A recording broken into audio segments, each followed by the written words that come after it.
ನಮಸ್ಕಾರ. ಇವತ್ತು ನಾನು ಯಾವ ಟಾಪಿಕ್ ಬಗ್ಗೆ ಮಾತಾಡ್ತಾ ಇದ್ದೀನಪ್ಪ ಅಂತ ಹೇಳಿದರೆ, ಇತ್ತೀಚೆಗೆ ಮಕ್ಕಳಲ್ಲಿ ಕಾಡ್ತಾ ಇರ್ತಕ್ಕಂತಹ ಒಂದು ಆಂಗ್ಸೈಟಿ ಏನಪ್ಪ ಅಂತ ಹೇಳಿದರೆ ಸೆಪ್ರೇಷನ್ ಆಂಗ್ಸೈಟಿ.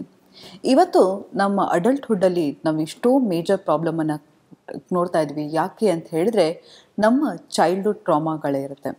ಯಾಕಂತ ಹೇಳಿದರೆ ಅಗ್ರೆಷನ್ ಆಗಿರಬಹುದು ಅಥವಾ ಪ್ರಾಬ್ಲಮ್ ಹ್ಯಾಂಡ್ಲಿಂಗ್ ಸ್ಕಿಲ್ಸ್ ಆಗಿರ್ಬೋದು, ಕೆಲವೊಮ್ಮೆ ನಾವು ಮಾತಾಡ್ತಕ್ಕಂತಹ ಕಮ್ಯುನಿಕೇಷನ್ ಆಗಿರಬಹುದು, ಅಥವಾ ನಾವು ಎಮೋಷನ್ಸನ್ನು ಹ್ಯಾಂಡ್ಲ್ ಮಾಡೋ ರೀತಿ ಆಗಿರ್ಬೋದು, ಡಿಪೆಂಡೆನ್ಸಿ ಆಗಿರ್ಬೋದು, ಆ್ಯಂಕ್ಷಿಯಸ್ ಅಟ್ಯಾಚ್ಮೆಂಟ್ ಸ್ಟೈಲ್ಸ್ ಆಗಿರಬಹುದು. ಇದು ಎಲ್ಲವೂ ಕೂಡ ನಮ್ಮ ಚೈಲ್ಡ್ಹುಡ್ ಟ್ರಾಮಾಗಳಾಗಿರುತ್ತೆ.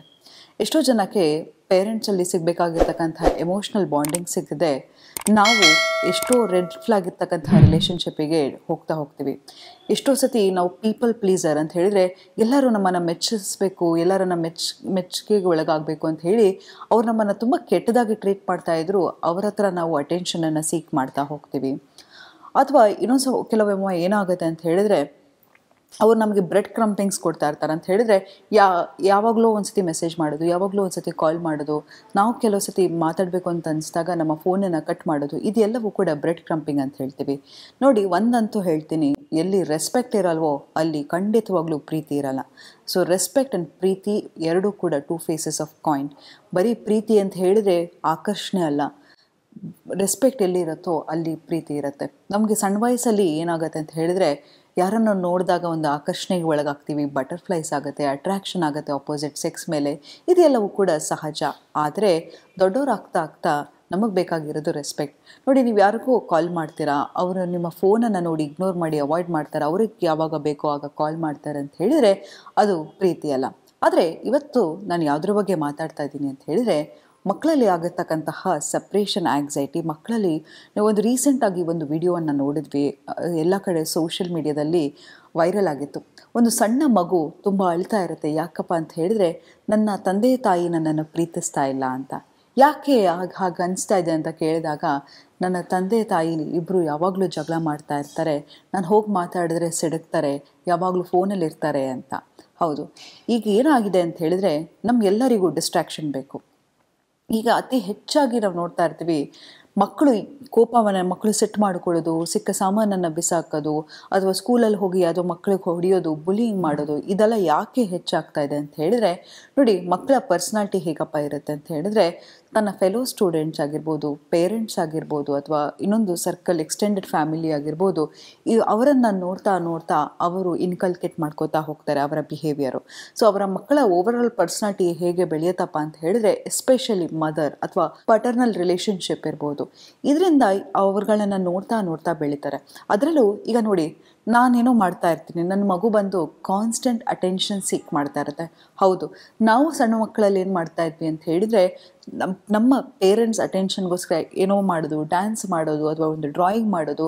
ನಾವು ಯಾವಾಗ ಅದನ್ನು ಎಕ್ಸೈಟ್ಮೆಂಟಲ್ಲಿ ಆ ಮಕ್ಕಳಿಗೆ ಎಕ್ಸ್ಪ್ರೆಸ್ ಮಾಡ್ತಾ ಹೋಗ್ತೀವೋ ಆ ಮಕ್ಕಳ ಬಿಹೇವಿಯರ್ ಇಂಪ್ರೂವ್ ಆಗ್ತಾ ಹೋಗುತ್ತೆ. ಆದರೆ ನಾವೇನು ಮಾಡ್ತೀವಿ, ಏನೋ ಒಂದು ಕೆಲಸದಲ್ಲಿರ್ತೀವಿ, ಮೀಟಿಂಗಲ್ಲಿರ್ತೀವಿ. ಅದರಲ್ಲೂ ಈ ಕೋವಿಡ್ ಬಂದಾಗಲಿಂದ ಕೆಲವು ಸತಿ ನಮಗೆ ವರ್ಕ್ ಫ್ರಮ್ ಹೋಮ್ ಇರುತ್ತೆ.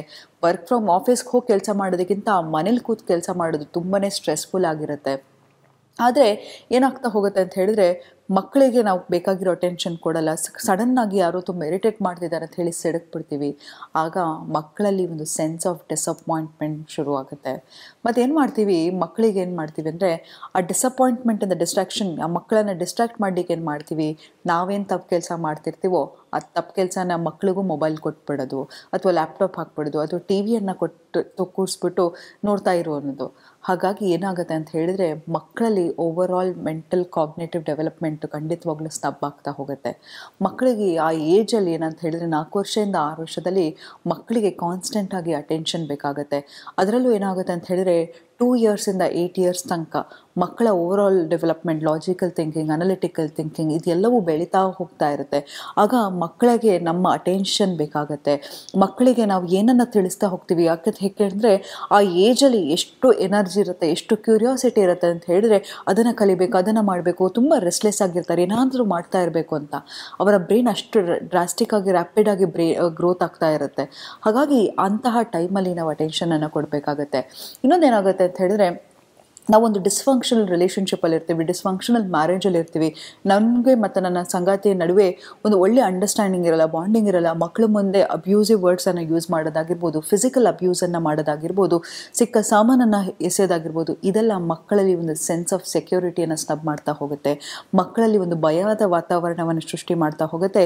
ಇದು ಬೆಳೀತಾ ಬೆಳೀತಾ ಏನಾಗತ್ತಪ್ಪ ಅಂತ ಹೇಳಿದ್ರೆ ಆ್ಯಂಕ್ಷಿಯಸ್ ಅಟ್ಯಾಚ್ಮೆಂಟ್ ಸ್ಟೈಲನ್ನು ಮಕ್ಕಳು ಬೆಳೆಸ್ಕೋತಾರೆ. ಏನಿದು ಆ್ಯಂಕ್ಷಿಯಸ್ ಅಟ್ಯಾಚ್ಮೆಂಟ್ ಸ್ಟೈಲ್ ಅಂತ ಹೇಳಿದರೆ, ಯಾರೋ ಒಬ್ಬರು ಸಿಕ್ಕಿದ್ರೆ ಅವರನ್ನು ತುಂಬ ಇಂಪ್ರೆಸ್ ಮಾಡೋಕ್ಕೆ ಹೋಗೋದು, ಅಥವಾ ತುಂಬ ಒಳ್ಳೆಯವರಾಗಿ ಆ್ಯಕ್ಟ್ ಮಾಡೋಕ್ಕೆ ಹೋಗೋದು, ಅಥವಾ ಒಂದು ರಿಲೇಷನ್ಶಿಪ್ಪಲ್ಲಿ ಹೋದರೆ ಪ್ರತಿ ಸತಿ ಅವರ ಹತ್ರ ಅಶ್ಯೂರೆನ್ಸ್ ಕೇಳ್ತಾರೆ, ನೀ ನನ್ನ ಬಿಟ್ಟು ಹೋಗಲ್ಲಲ್ವಾ, ನನ್ನ ಬಿಟ್ಟು ಹೋಗಲ್ಲಲ್ವಾ. ಅಡಲ್ಟಾಗಿ ನಾವು ಕೂಡ ಮಾಡ್ತಾ ಇರ್ತೀವಿ, ನಾವು ಎಲ್ಲಿ ಪ್ರೀತಿ ಮಾಡೋರು ನಮ್ಮನ್ನು ಬಿಟ್ಟು ಹೋಗ್ಬಿಡ್ತಾರೆ ಅಂತ. ಹಾಗಾಗಿ ಯಾವತ್ತಾದರೂ ನಿಮಗೆ ಅನಿಸಿದ್ರೆ ನಾನು ತುಂಬ ಡಿಸ್ಫಂಕ್ಷನಲ್ ರಿಲೇಷನ್ಶಿಪ್ಪಲ್ಲಿ ಇದ್ದೀನಿ, ನನ್ನ ಮ್ಯಾರೇಜ್ ತುಂಬಾ ಇಬ್ಬರು ಪಾರ್ಟ್ನರ್ ಕೂತು ಒಟ್ಟಿಗೆ ಇರಲಿಕ್ಕಾಗಲ್ಲ ಅಂತ ಹೇಳಿದರೆ, ಬೆಟರ್ ಟು ಅಪಾರ್ಟ್ ಅವೇಸ್. ಬೇಕಂತ ಹೇಳಿದರೆ ಆ ಮಗುವಿಗೆ ಒಂದು ಇನ್ಸೆಕ್ಯೂರ್ ಎನ್ವೈರ್ಮೆಂಟ್ ಕೊಡೋದಕ್ಕಿಂತ ಸೆಲ್ಫ್ ರೆಸ್ಪೆಕ್ಟನ್ನು ಚೂಸ್ ಮಾಡಬೇಕು ಅನ್ನೋದನ್ನು ನೀವು ಹೇಳ್ಕೊಡ್ತಾ ಹೋಗ್ತೀರಾ. ನೋಡಿ, ಮಕ್ಕಳು ನೀವು ಅಂದ್ಕೊಂಡಷ್ಟು ಪೆದ್ರಲ್ಲ, ಅವ್ರು ಎಲ್ಲವನ್ನು ಅಬ್ಸರ್ವ್ ಮಾಡ್ತಾ ಇರ್ತಾರೆ. ನೀವು ಸುಮ್ಮನೆ ಹೋಗಿ ಮನೇಲಿ ಬೇಜಾರಾಗಿ ಸಪ್ಪು ಕೂತ್ಕೊಳ್ಳಿ, ಮಕ್ಕಳು ಬಂದು ನಿಮ್ಮ ಮನೆ ಕೇಳ್ತಾರೆ, ಯಾಕಪ್ಪ ಸಪ್ಪಗಿದೆಯಾ, ಯಾಕಮ್ಮ ಸಪ್ಪಗಿದೆಯಾ ಅಂಥೇಳಿ. ಮಕ್ಕಳು ನಿಮ್ಮ ಎನರ್ಜಿಯನ್ನು ಅಬ್ಸರ್ವ್ ಮಾಡ್ತಾ ಇರ್ತಾರೆ.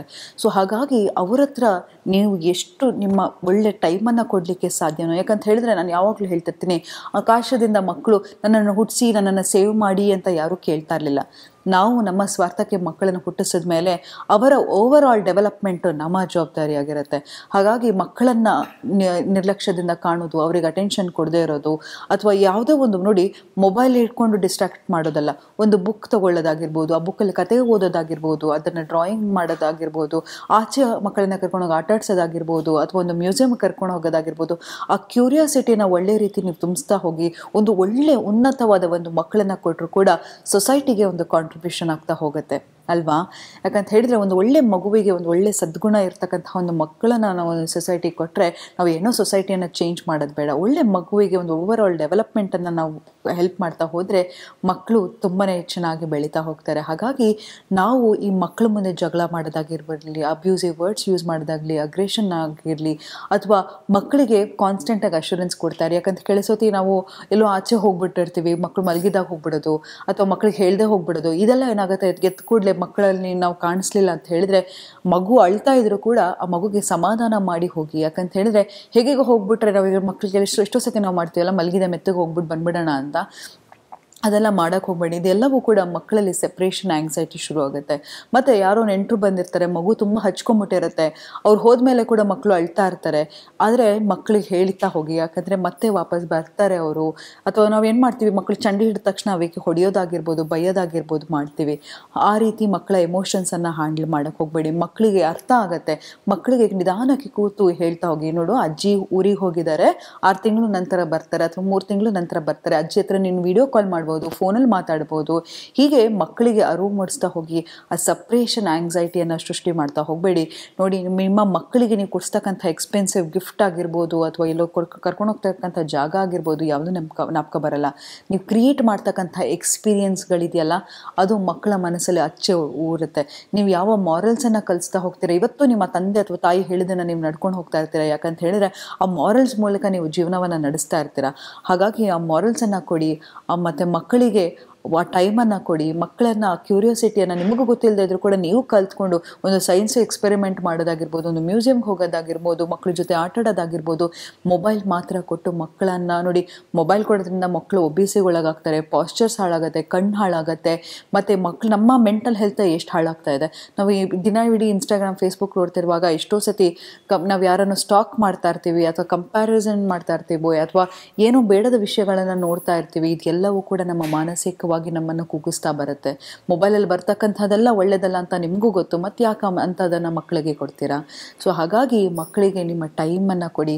ನೀವೇ ಒಂದು ಕಥೆಯನ್ನು ಓದಿ ಮಕ್ಕಳಿಗೆ ನರೇಟ್ ಮಾಡೋದಾಗಿರಬಹುದು. ಇದೆಲ್ಲವೂ ಕೂಡ ಮಕ್ಕಳ ಓವರ್ ಆಲ್ ಡೆವಲಪ್ಮೆಂಟಾಗೆ ಹೆಲ್ಪ್ ಆಗುತ್ತೆ ಅಂತ ಹೇಳ್ತಾ ಇವತ್ತಿನ ಸಂಚಿಕೆಯನ್ನು ನಾನು ಮುಕ್ತಾಯಗೊಳಿಸಿದ್ದೀನಿ. ಧನ್ಯವಾದಗಳು.